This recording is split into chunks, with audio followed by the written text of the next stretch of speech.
Good morning guys. आज हम बात करने जा रहे हैं ग्लाइकोलिसिस साइकिल के बारे में। ग्लाइकोलिसिस साइकिल के बारे में अगर आपको पहले से इन्फॉर्मेशन है then it is also good, and अगर नहीं भी पता है तब भी गुड, ठीक है। क्योंकि कहते हैं ना, खाली दिमाग में चीज़ें बहुत अच्छे से छप जाती है। अगर कोई प्रीवियस नॉलेज भी ना हो तो ज़्यादा इंसान गेन करता है। ग्लाइकोलिसिस क्या होता है एक्चुअली में, ये ग्लूकोज की ब्रेकडाउन को ही कॉल करते हैं। ग्लाइको का मतलब होता है शुगर और लाइसिस का मतलब होता है स्पिल्डिंग, मतलब शुगर जो है वो कितने मॉलिक्यूल्स में टूट रहा है उसी को हम बोलते हैं ग्लाइकोलिसिस साइकिल, ठीक है। और ये जो स्कीम जो है ना ग्लाइकोलिसिस, ये बहुत इंपॉर्टेंट है कि ये किसने दिया है, तो ये आपका मेयरहोफ ने दिया है। ईएमपी पाथवे भी इसे कॉल करते हैं, बेडन, मेयरहोफ एंड पार्नस। ये तीनों साइंटिस्ट है जिनका मेजर कंट्रीब्यूशन रहा है इस ग्लाइकोलिसिस साइकिल में, ठीक है। इसको ईएमपी पाथवे भी कॉल करते हैं। ये साइंटिस्ट के नेम पे जो है इस साइकिल का नाम रखा गया है।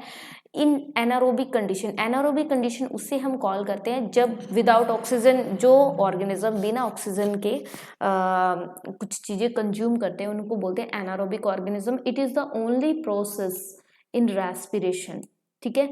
ग्लाइकोलिसिस जो है ये साइकिल कहाँ पे चलती है, सेल के साइटोप्लाज्म में चलती है। आपको पता है सेल की बेसिक स्ट्रक्चर होती है। सेल के सेंटर में क्या प्रेजेंट होता है जी, हमारा न्यूक्लियस होता है। और जो न्यूक्लियस के बाहर जो फ्लूइड होता है जहाँ पे वेरियस सब सेलुलर ऑर्गेनल्स फ्लोट करते हैं ना, उसी को हम बोलते हैं साइटोप्लाज्म। और इस साइटोप्लाज्म में हमारी कौन सी साइकिल चलती है जी, ग्लाइकोलिसिस साइकिल। क्लियर है। मैं उम्मीद करती हूँ आपको बेसिक नॉलेज पता होगी कि ग्लाइकोलिसिस क्या होता है। ग्लाइकोलिसिस में क्या होता है, हमारे ग्लूकोज का जो है वो ब्रेक डाउन होता है 2 मॉलिक्यूल ऑफ पायरुविक एसिड में। इसके अलावा इसको हम एएमपी पाथवे भी कॉल करते हैं। देन थर्ड थिंग क्या है, ये साइकिल चलती क्या है, तो आपको पता होना चाहिए साइटोप्लाज्म ऑफ सेल के अंदर ये साइकिल चलती है। And is present in all living organism. जितने भी लिविंग ऑर्गेनिज्म है उन सभी में जो है वो ग्लाइकोलिसिस साइकिल कहाँ चलेगी जी, साइटोप्लाज्म में। इन दिस प्रोसेस में क्या होता है, ग्लूकोज जो है वो पार्शियल ऑक्सीडेशन में जाते हैं जिससे कि 2 मॉलिक्यूल पायरुविक एसिड के बनते हैं। प्लांट में जो है वो glucose derived from the sucrose से हमें डिराइव्ड होता है, ठीक है, जिसका एंड प्रोडक्ट फोटोसिंथेसिस का एंड प्रोडक्ट होता है, ठीक है। आपको पता है ना, प्लांट जो अपना फूड किस प्रोसेस से प्रिपेयर करते हैं, फोटोसिंथेसिस से। क्लियर है।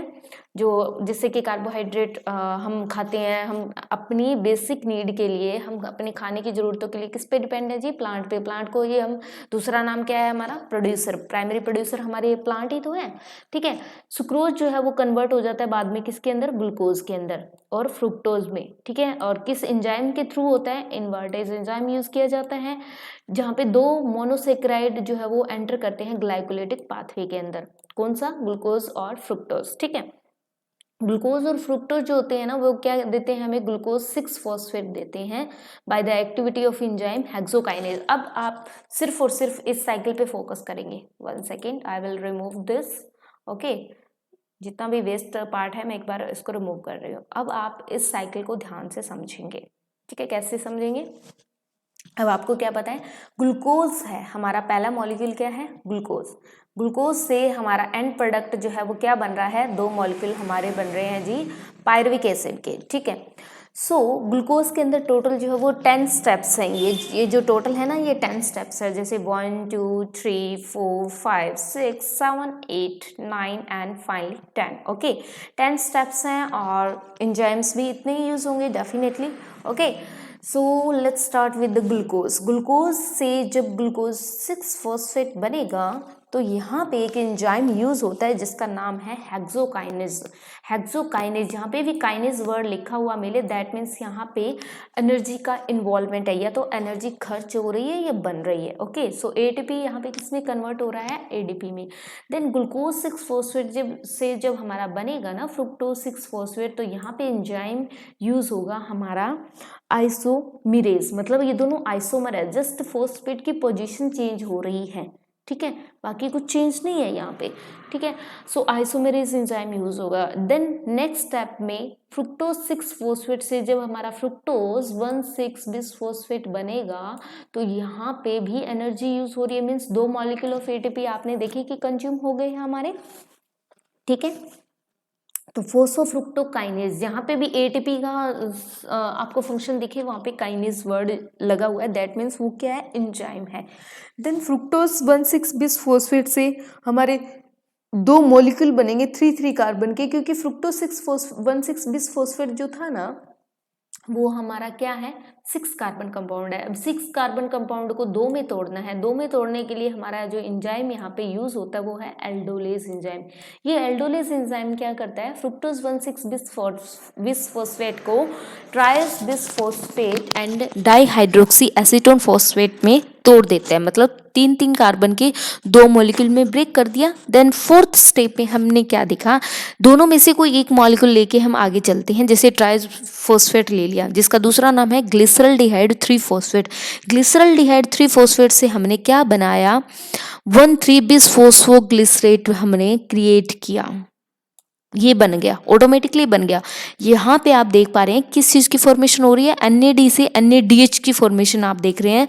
तो यहाँ पे एंजाइम कौन सा यूज हुआ है, हमारा एल्डोलेज, सॉरी यहाँ पे एंजाइम जो है वो आपका, ये यहाँ पे 2 3 कार्बन के मॉलिक्यूल बने थे, तो मैं यहाँ पे एंजाइम बताना भूल गई थी, आइसोमर।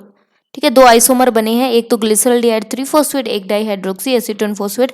दोनों का कार्बन नंबर सेम है, बस मॉलिक्यूल का क्योंकि पोजीशन जो है वो ग्रुप के अकॉर्डिंग, जो भी आपके ग्रुप लगे होते हैं ना, चाहे वो अल्कोहल का ग्रुप है, वो किस पोजीशन पे लगा है उस पोजीशन के अकॉर्डिंग इनके नाम अलग हो गए हैं। बाकी यहाँ पे एंजाइम कौन सा है, आइसोमेरेज है। ठीक है, जहाँ और इस 3 कार्बन ट्राइस फॉस्फेट से जब 1,3-बिसफॉस्फोग्लिसरिक एसिड बनेगा ना, तब यहाँ पे जो एंजाइम यूज हुआ है वो है आपका डिहाइड्रोजिनेज एंजाइम।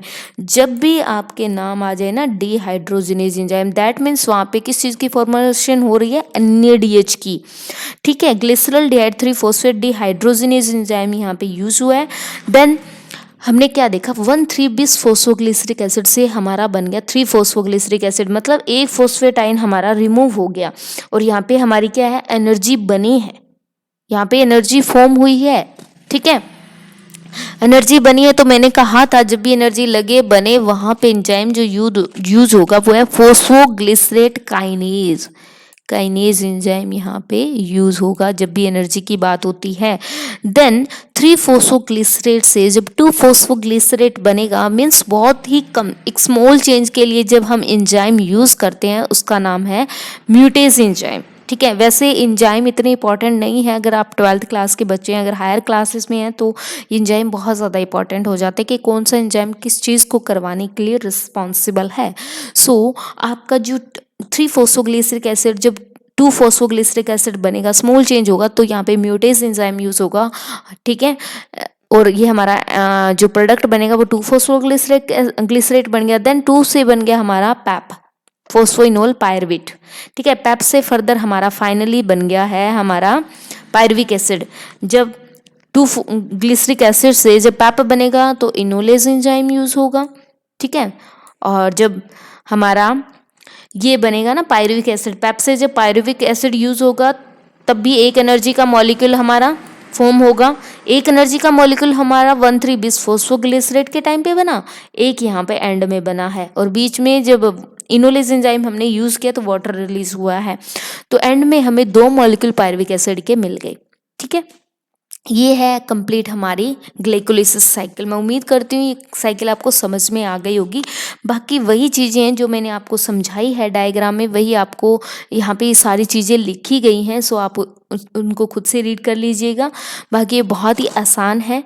ठीक है, और ग्लाइकोलाइसिस चलती कहाँ पे आपको पता होना चाहिए, साइटोप्लाज्म में। There are lactic acid fermentation, lactic acid fermentation में पार्शियल जो है वो एनारोबिक कंडीशन होती है। ठीक है, इसमें जो है वो अल्कोहल की फॉर्मेशन होती है फर्मेंटेशन प्रोसेस में, हमेशा याद रखेंगे। ठीक है, एंड एनारोबिक रेस्पिरेशन में। ठीक है, लैक्टिक एसिड की जब फर्मेंटेशन होता है तो अल्कोहलिक फर्मेंटेशन बनता है, एंड एरोबिक रेस्पिरेशन में हमारा क्या होता है, 3 स्टेप्स होते हैं, आपको पता है, डिफरेंट सेल के अंदर जो हैंडल करते हैं पायरुविक एसिड को, जो प्रोड्यूस होता है हमारा ग्लाइकोलिसिस में। ठीक है, फर्मेंटेशन में अल्कोहल बनेगा, एरोबिक रेस्पिरेशन में आपका पता ही है कि हमारा क्या फॉर्म हुआ है। ठीक है, पायरुविक, एंड फर्मेंटेशन जो है वो अंडर एनारोबिक कंडीशन होता है, एब्सेंट ऑफ ऑक्सीजन होता है प्रोकैरियोट्स एंड यूनिसेलर यूकैरियोट्स में। फॉर एग्जांपल ऑक्सीडेशन जब ग्लूकोज का होता है ना, CO2 और वाटर, तो ऑर्गेनिज्म जो है वो अडेप्ट करता है क्रैब साइकिल। क्रैब साइकिल को हम आगे डिस्कस करेंगे। Thank you so much. मैं उम्मीद करती हूँ आज का लेक्चर काफ़ी बेनिफिशियल रहेगा। Thank you so much.